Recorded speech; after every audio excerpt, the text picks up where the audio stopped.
Voilà, Maison communale de Wanze, rencontre entre M. Gilbert Plumier et M. Victor Raskin. Alors ce projet s'inscrit dans la création d'une maison de la mémoire et vise à récolter des témoignages à l'occasion des commémorations 14-18 et 40-45. Alors ma première question, nous célébrons cette année le centenaire du début de la Première Guerre mondiale, ainsi que le 70e anniversaire du débarquement de Normandie. Que représentent pour vous ces commémorations et comment les vivez-vous actuellement, sur Raskin? Concernant la Première Guerre mondiale, j'avais environ 8 mois quand elle a débuté. Et j'avais 5 ans quand les hostilités malheureuses se sont terminées.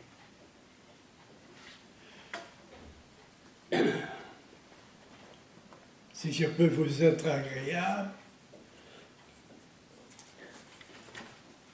voilà ma photo à la fin des hostilités. Voilà. Une belle réussite. Oui. Oui. Ouais. Oui. Mais actuellement, nous sommes en 2014, comment est-ce que vous vivez ces commémorations? Comment les vivez-vous? C'est-à-dire que les vivre, Comment les ressentez-vous maintenant? Maintenant, évidemment, j'ai été aidé par mes parents et j'ai été aidé par des connaissances de la famille, parce que moi j'étais trop petit, vous comprenez. Mais c'est par la suite que j'ai compris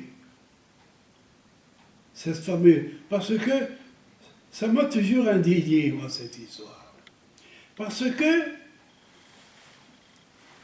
après 1830, n'est-ce pas, ce sont les, comment dirais-je, les pays environnants qui ont fait que la Belgique serait neutre.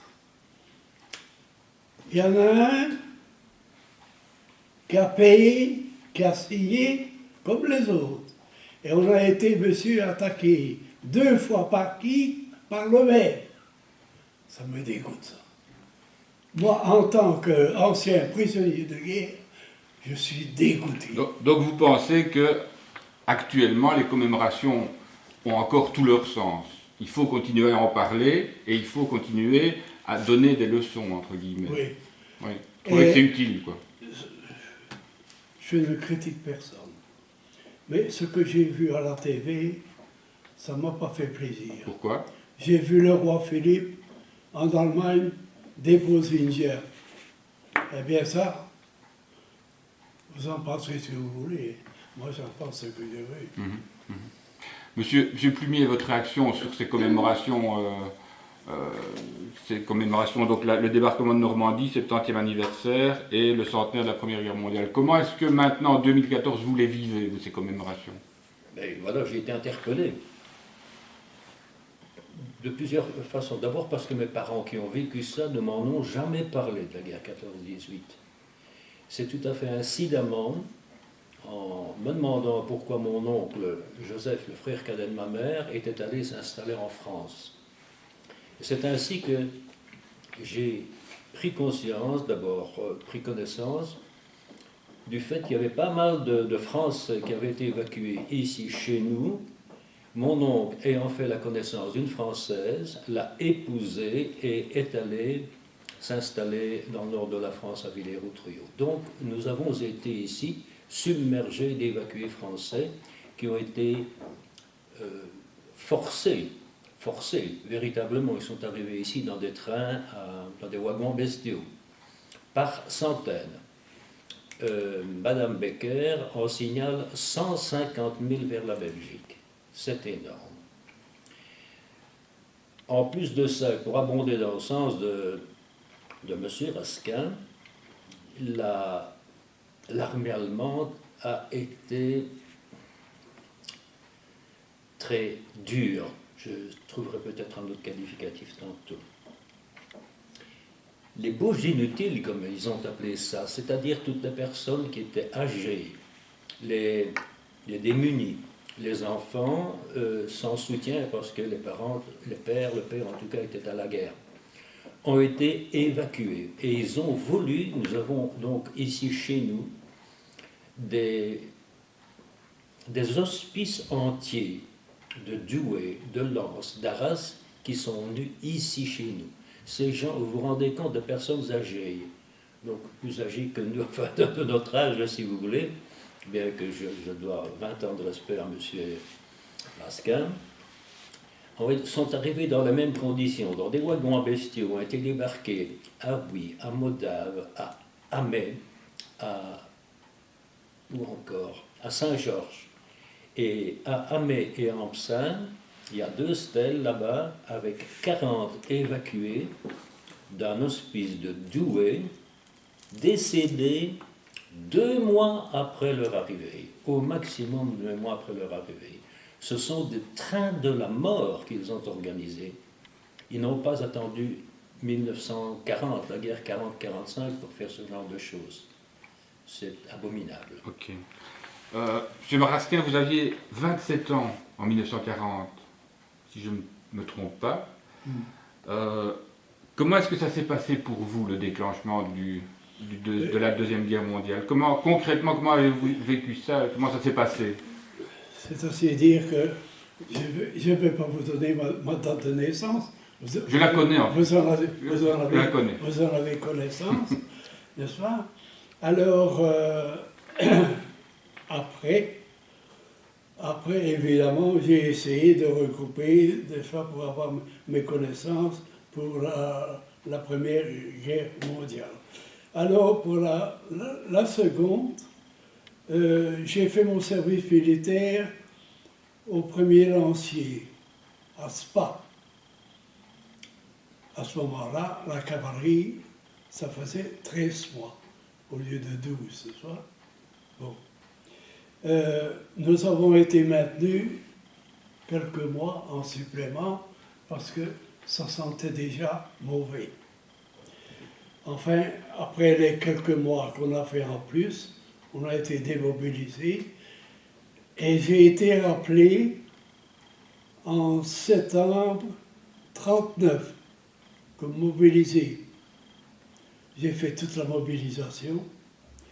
Alors j'ai fait la campagne des 18 jours. Après la campagne des 18 jours, j'habitais moi les Ardennes. Je ne pouvais pas retourner dans les Ardennes parce que les chasseurs ardennais, n'est-ce pas, ne voulaient pas prétendre à l'abdication et continuer à se battre. Alors on a dit, vous irez en Allemagne. Alors j'ai fait de la captivité, j'ai fait 2 commandos disciplinaires, je suis rentré en Belgique par train sanitaire, malade, et tenez-vous bien, je pesais encore 41 kilos quand je suis rentré de captivité. J'ai été très bien soigné par le docteur généraliste de Libramont, qui s'est très bien soigné, et par une personne qui faisait l'entretien, n'est-ce pas, chez un général, le lieutenant général Tombeur de Tabora,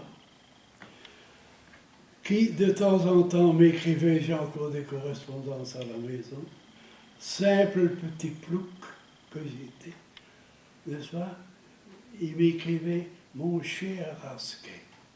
Vous vous rendez compte, un lieutenant général qui vient vous dire « Mon cher Raskin », ça m'a renversé.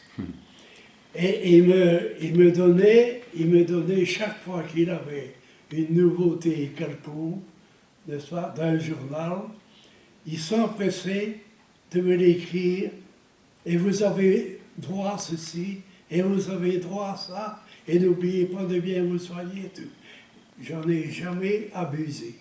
J'aurais pu abuser, question de décoration. Ça, j'ai jamais fait. Parce que ma conscience me disait, je ne peux pas abuser d'un monsieur plus haut que moi, qui fait ce qu'il peut pour moi. Je ne peux pas abuser et je ne peux rien demander. Ah, vous étiez en Allemagne. Le quotidien, c'était quoi en Allemagne? J'ai travaillé sur les routes. J'ai été au 10B à Sandbostel, dans le Hanovre. Et puis alors, je suis allé à Libourg aussi, le soir. J'ai travaillé dans une ferme. Et vous savez, en Allemagne, vous ne le savez peut-être pas, en Allemagne, il y a deux sortes de fermes à ce temps-là. Il y avait les fermes de l'État et il y avait les fermes privées. Moi, j'ai été dans une ferme privée.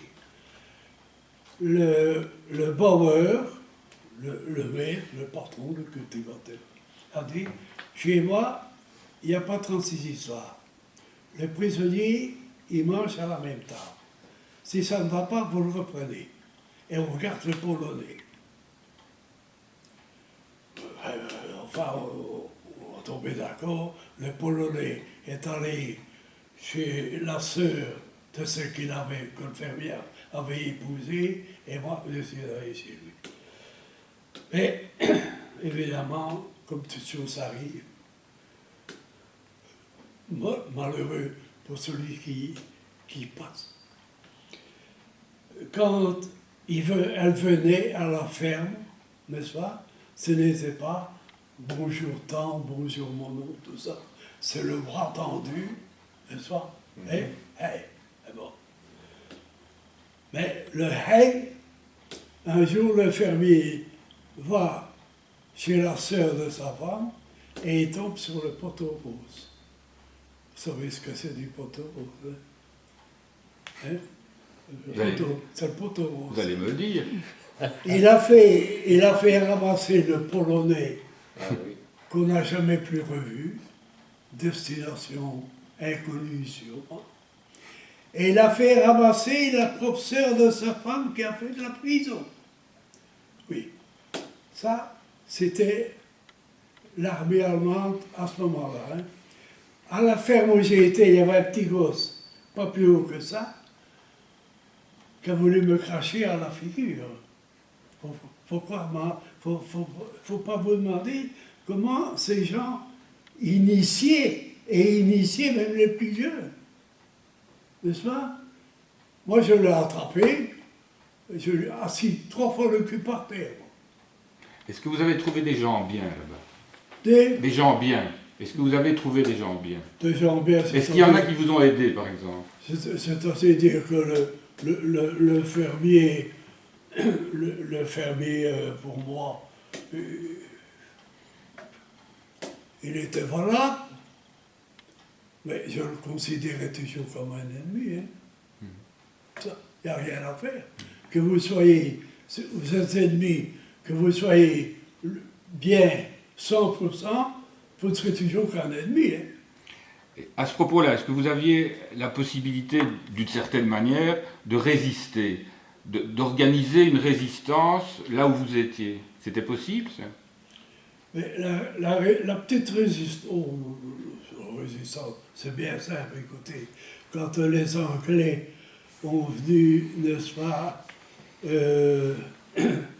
lancer leur petit produit à base fluorescent, parce qu'il y avait beaucoup de bâtiments, c'était des toits de chaux, n'est-ce pas? Alors évidemment, ça faisait toujours de l'effet. Ces histoires fluorescentes, ça pouvait faire flamber. Mais on n'a jamais pris les prisonniers pour les ramasser. Hein. On demandait aux écoles, mais les prisonniers, on en avait peur. Vous comprenez? Ouais. On disait, pas les prisonniers. Mais la jeunesse fera bien le nécessaire. Alors, vous étiez un peu plus jeune, vous intervenez quand vous voulez. Hein. Si vous Oui, avez oui, des oui. questions, vous intervenez quand vous voulez. Mais j'écoute, Vous étiez un tout petit peu plus jeune. religieusement, monsieur Raskin. Vous vous souvenez de cette époque, quand même. Oui. Vous avez des premiers souvenirs de la Deuxième Guerre mondiale, la façon dont vous avez vécu ça? Les premiers souvenirs, c'est que à la fin de l'année 39, nous avons été privés de 3 de nos enseignants qui ont été rappelés, comme M. Raskin l'a expliqué. On rappelait à partir de septembre. Mais enfin, ils ne sont pas partis en septembre, ils sont partis en novembre et en décembre. On a donc regroupé toutes les classes primaires avec les 3 enseignants qui restaient. C'était assez cocasse parce que les classes n'étaient pas prévues pour avoir les salles n'étaient pas prévues pour avoir 2 classes complètes, si vous voulez. Donc on était serré à 3 voire à 4 sur les bancs de 2 personnes. On copiait tant qu'on pouvait. Vous aviez 7 ans, 8 ans. J'avais 7 ans. Mhm. Et donc les souvenirs sont précis. Donc c'est dans l'immédiate après-guerre, avant-guerre. J'allais, mon père ayant 43 ans était évidemment à 3 ans près, heureusement pour lui, n'avait pas été mobilisable, mais il faisait partie du service civil. Ça consistait en quoi? Mon père, il était affecté à un poste, je ne dirais pas d'éclaireur, mais de veilleur. Sur une hauteur d'Amay, il avait comme mission, il avait une sirène à main, ça hurle quand même. Sa mission, il se relayait, il était à 2-3, de faire tourner cette sirène-là s'il voyait arriver des avions. Notez que c'était pour que les gens puissent se mettre à l'abri parce qu'il n'y avait pas du tout d'armée belge à Amay à ce moment-là. Donc voilà comment moi je suis entré dans la guerre en étant privé d'enseignants, si vous voulez. Et ça, c'est une séquelle, c'est la première séquelle. La seconde, ce sera la même chose à la fin de la guerre. Là, en 1944, les Allemands ramassent toute une série de gens, des volées de gens, dont les instituteurs qui étaient plus jeunes en 1940, mais qui étaient en fonction en 1944. On s'est retrouvés à nouveau pendant 6 mois, là, sans enseignants. L'arrivée des Allemands. Je les ai vus arriver descendre la chaussée de Tongres. Je vais peut-être vexer M. Raskin. C'était les Uhlans, montés sur des chevaux. C'était aussi des lanciers. Ils avaient fière allure, si vous voulez. Et le gosse que j'étais, je trouvais, c'est un petit peu comme si ça avait été romain, quoi. Quelque chose de vraiment très, très beau à voir. Et je l'avais dit à mon père. C'est la seule taloche qu'il m'ait donnée. Et il m'a dit en wallon, Ratenjet, tu vas voir le succès des Allemands. Ça, c'était mon premier contact. Et je n'ai jamais oublié sa leçon, l'espèce de, non pas de sympathie, mais de regard étonné. Et la réplique de papa, qui lui avait vécu la guerre 14-18, évidemment. Alors, cher Raskin, vous étiez donc en Allemagne. Est-ce que vous saviez comment vivait votre famille ici? Vous aviez de la famille dans le coin, à Wanze. Est-ce que vous saviez comment elle vivait? De quelle manière elle s'en sortait? À ce temps-là, j'habitais les Ardennes. Vous habitiez toujours les Ardennes? J'habitais Libramont. Enfin, les problèmes sont sensiblement les mêmes, Oui. probablement. Alors, je dois dire que j'ai été, enfin la famille, on a été très bien aidés par la firme qui m'occupait à ce temps-là, mais avant, la firme Odon Warland, n'est-ce pas, dont le fils a été au 10B aussi, était prisonnier aussi, le fils Warland. Et alors, je dois dire que de ce côté-là, on a été très bien aidés de la firme Odon Warland. Et en plus, je l'ai respecté plusieurs fois, n'est-ce pas, où j'ai été, en location.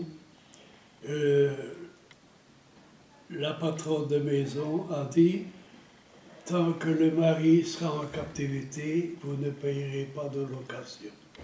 Donc je dois dire, je remercie respectueusement cette personne, parce que ça, on va pour ainsi dire presque pas.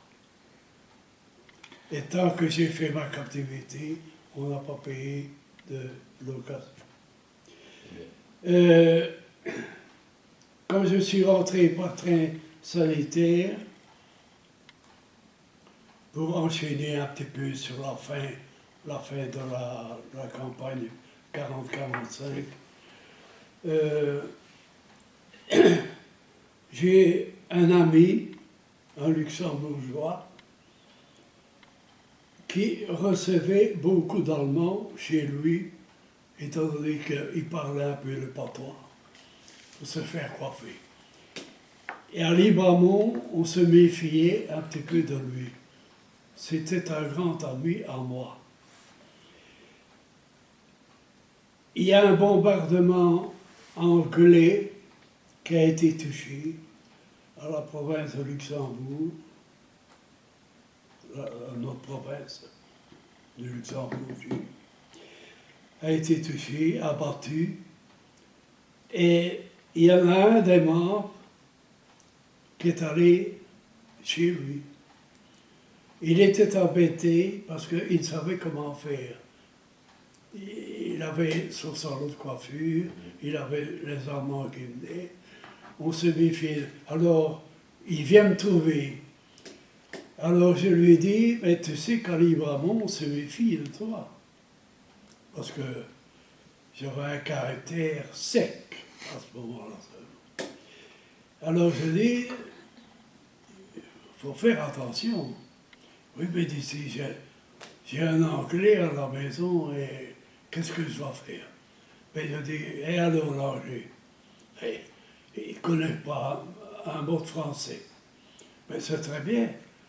Je dis, est-ce que tu peux me jurer que tout ce qu'on raconte est faux?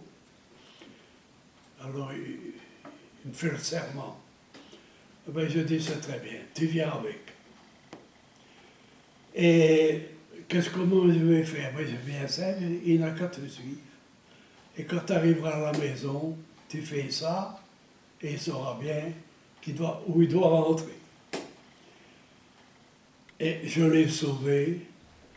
J'ai l'insigne de la British Royal, n'est-ce pas?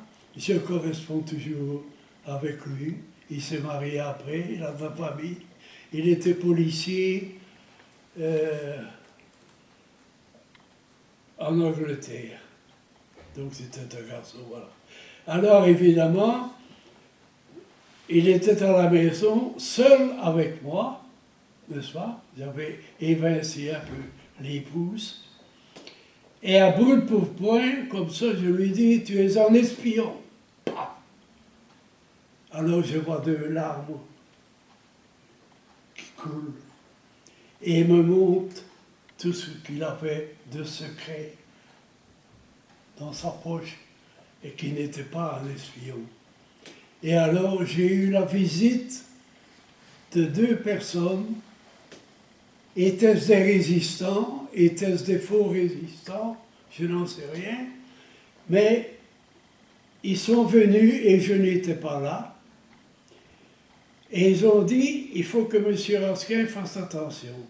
Parce qu'il est en train d'héberger un faux parachutiste. Et alors, vous savez que tout être humain dans la vie a un subconscient qui travaille. Le mien a travaillé, et a travaillé très fort. Il a dit, Victor, tu dois le sauver. Je ne me suis pas occupé, monsieur, de l'heure d'interdiction de circuler. J'ai dit au type, tu t'habilles et on s'en va. Et sur ma route d'Oufalise, une voiture s'est arrêtée. Je lui avais expliqué, il ne connaissait pas un mot de français, d'aller dans le bois, et moi, seul sur la route. j'arrête la voiture. Comme il y avait plusieurs dans la voiture, je connais le chauffeur, c'est un docteur Lejeune, un docteur généraliste de Libreville, pas le mien, mais il me connaissait. Alors, il entendait bien, il avait difficile de m'exprimer. Il dit, vous pouvez parler, hein, monsieur Rascal, il n'y a pas de danger. Donc, il était déjà en train de faire du beau jeu pour le pays. Et alors, il dit, où est-il votre collègue en question? Ben, je dis, je vais l'appeler. Alors, je l'appelle, il dit, allez, il rentre dans la voiture, et alors, il s'en va. Il a pu avoir une carte de, je ne sais pas de quelle commune, comme cultivateur. Je ne connaissais pas un mot français, enfin ça. Et il a pu quand même rentrer en Angleterre. Et vous savez que tout Anglais, vous ne le savez peut-être pas, mais tout Anglais qui rentrait chez lui touchait de l'État une prime parce qu'il était rentré chez lui. Ce qui ne se faisait pas chez nous, mais en Angleterre, c'était comme ça. Et alors, il s'est marié, mais regardez un petit peu, si je n'avais pas agi comme j'ai agi, ce garçon ne se serait pas marié, n'aurait pas eu d'enfant, ça aurait été une vie vraiment gâchée. C'est donc vous qui avez raison. Et c'est moi c'est pas moi qui ai raison, c'est mon subconscient Voilà. qui a eu raison. Voilà. C'est pas moi. Un bon subconscient. Vous étiez déjà dans la région à cette époque. À Métois. Ouais. J'habitais à Métois. Et la population vivait comment? Qu'est-ce qui manquait, par exemple? Ben, il manquait de tout. Oui. Quand on a dit ça, de toute façon, il y avait aussi toutes les personnes qui étaient en âge d'être mobilisées, avaient été fait prisonniers, se retrouvaient dans les camps. Et il n'y avait pas beaucoup de travail. Et quand on dit qu'il n'y avait pas beaucoup de travail, il n'y en a pratiquement plus les premières années. Mon père était maçon, il n'a plus jamais travaillé pendant la guerre. Heureusement, ma mère était couturière et elle avait du travail des voisinages. Ce sont les voisins qui permettaient à la famille de subvenir un petit peu. Vous avez réparé ceci, vous avez réparé cela. Alors il fallait se débrouiller, effectivement, pour aller chercher, d'abord, très honnêtement, glaner, racatiner les pommes de terre, parce qu'il en restait toujours un petit peu. Mais ça n'a pas duré, parce que ce n'était pas suffisant. Le style de vie était différent si on se trouvait par exemple dans le centre de Huy ou dans le centre d'Amet. C'était la même chose. Entre le centre et la périphérie, les gens n'ont pas de jardin, les gens n'élèvent pas des poules, ni des moutons, ni des lapins chez eux. Donc, comme j'étais dans le centre d'Amet, on se trouvait dans cette même situation.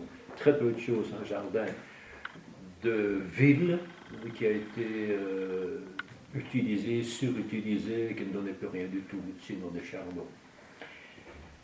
Il fallait donc trouver le moyen, si on n'avait pas de travail, c'était d'aller chercher là où on pouvait le trouver. Et nous avons eu la chance, avec certains fermiers, à condition de bien vouloir respecter, ils nous laissaient une bordure de leur champ, si vous voulez.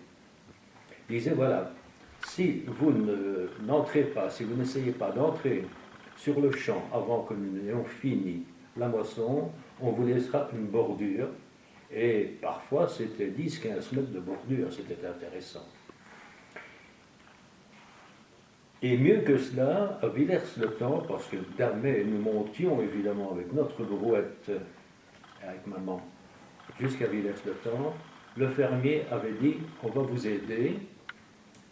La partie du bout là-bas, il y a un peu de chardon dedans. Nous allons les moissonner les deux bandes, vous en aurez des gerbes, Et quand nous aurons fait l'AVECOL, c'est à vous, vous pouvez y aller.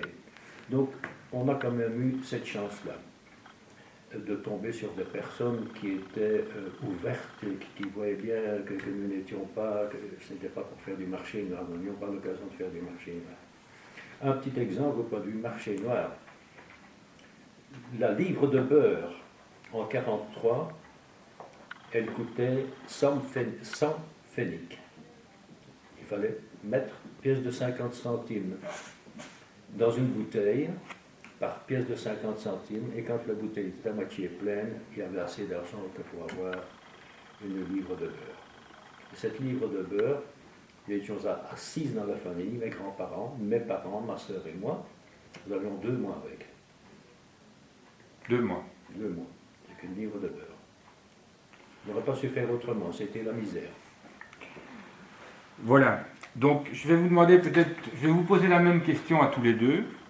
On est en 2014, on commémore la fin de la guerre 40-45, il y a plus de 70 ans qu'elle s'est terminée. Alors l'un et l'autre, qu'est-ce que vous avez envie de dire aux jeunes actuellement? Écoutez, ce que moi, j'ai envie de dire, d'accord avec les bons citoyens, les bons, n'est-ce pas? Je suis d'accord pour accepter le passé.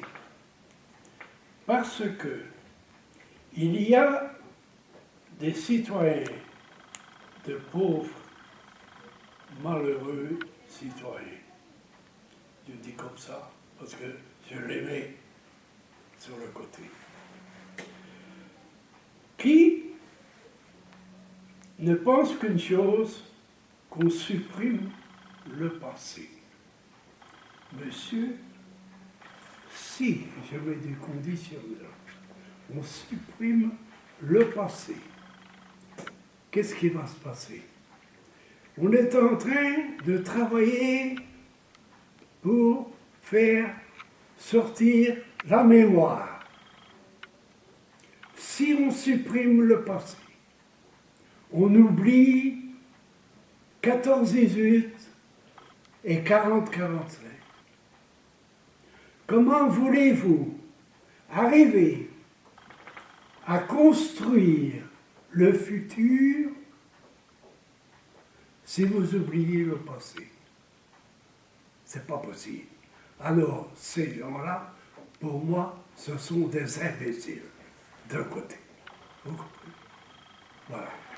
Monsieur Plumier, même question. Qu'est-ce que vous avez envie de dire aux jeunes qui vivent maintenant en 2014 dans la Belgique actuelle? Effectivement, cultiver la mémoire. Mais qu'est-ce que c'est cultiver la mémoire? La guerre 14-18, les Allemands voulaient une chose, bien sûr, vassaliser la Belgique et occuper le port d'Anvers. C'était ce qui les intéressait. Pour quelle raison? Ben, la raison économique, rien d'autre. Les guerres ont pour départ toujours une question économique, et celle-là en tout cas. Vous savez, quand les Américains sont entrés en 1917 aux côtés des Alliés, je dis bien en 1917, ce n'est pas par une folle générosité, c'est parce que les éleveurs de bétail se plaignaient. L'Europe, ils ne savaient plus rien vendre à l'Europe. Les céréaliers, c'était la même chose. Ils ne savaient plus rien vendre à l'Europe. C'était bloqué, c'était le blocus. Les Anglais interdisaient toute alimentation commerciale. Si, il y avait des services des pays neutres, suédois entre autres, qui aidaient à ce qu'on ne meure pas de faim en 14. Mais ce qui a surtout fait le poids, qui a fait pencher la décision américaine à cette époque-là, ce sont les banquiers. Les banquiers qui ont forcé la main au président Wilson en disant « Nous n'allons pas récupérer nos créances, nous avons payé, nous avons procuré de l'argent à tous ces pays européens. Et si c'est l'Allemagne qui gagne, nous perdons tout. C'est donc une raison économique là-bas, clairement une raison économique qui a fait que les Américains sont entrés et finalement toute la guerre a été économique. Alors ce que je voudrais bien dire aux jeunes, l'économie est encore en train de harceler les jeunes pour l'instant, d'une certaine façon, tout le monde d'ailleurs. Vous achetez un GSM, vous achetiez un GSM, c'est parti, c'est fini. C'est un iPad, c'est un iPhone, c'est ceci, c'est cela. Et on pousse toujours les jeunes à se laisser tenter par cet aspect économique, si vous voulez. Et que font-ils? Quand ils montent leur argent pour ça, ils ne font pas autre chose. Je crois qu'il faut se souvenir que l'économie doit être au service de tout le monde et pas seulement au profit de quelques-uns. Ok. Je voudrais terminer peut-être sur une note un tout petit peu plus légère. Vous m'avez raconté tout à l'heure une anecdote que j'ai bien aimée. C'est la fermière, c'est l'histoire de la fermière quand vous étiez Votre fermière, là, oui, ça m'a bien plu, ça. C'est l'histoire de la fermière qui, lorsque vous étiez en Allemagne, qui vous traite de fou. Oui, oui, oui. Redites-moi ça. Oui, évidemment. Un jour que j'arrive à la ferme, et alors elle me dit Victor, tu es fou, il y a quelque chose qui ne va pas. Alors je lui dis pourquoi. Elle dit depuis que tu es chez nous, ici, tu ne connais pas encore un mot d'allemand. Ah, je dis. Eh bien, je dis, renversons les rôles, je dis, vous aussi, je dis, vous êtes folle. Elle dit, et pourquoi? Warum? Je dis, pourquoi? Elle dit, parce que depuis que je suis chez vous, vous ne connaissez pas encore un mot français.